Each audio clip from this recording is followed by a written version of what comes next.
It's now time for the K.O.B Sports Minute, brought to you by the Serving Spoon of Ludington. Stop in and try their terrific lunch menu, wraps, sandwiches, paninis, salads, and much, much more. And try some of their delicious baked goods for dessert. It's the Serving Spoon of Ludington.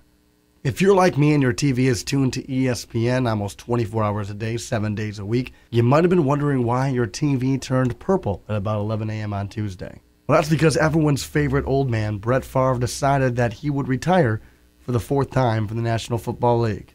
Or is it sixth time? Or is it third time? I don't remember, but either way, it's not as big of a news story as everyone's playing it out to be. I mean, it is if he actually retired, but like everyone has been saying all day long, I'll believe it when I see it, Brett. What's more important to talk about, rather than the fact that Brett Favre's coming back or not, is the effect it will actually have on the NFC in this year's season. If Brett Favre does retire and Tavares Jackson leads the Vikings, my pick for the representative for the Super Bowl this year out of the NFC, the Green Bay Packers, looks even stronger. I'm not a Packers fan, but it does give me great joy to think that if Brett Favre does stay retired and the Vikings now have Tavares Jackson as a quarterback, that in the end, when it's all said and done, Brett Favre still helped the Packers out.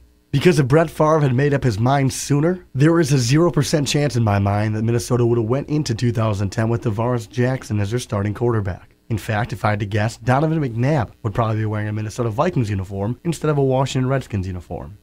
Brett Favre's an amazing player and probably the toughest athlete we've ever seen, and he deserves to go out on his own terms. I just wish, like many football fans and players across the country, that Brett, once and for all, would decide what his terms are. This K.O.B Sports Minute is brought to you by the Serving Spoon of Ludington. Visit them at 130 West Ludington Avenue.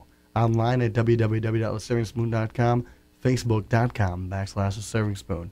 For all that's good in sports, always listen to your mom.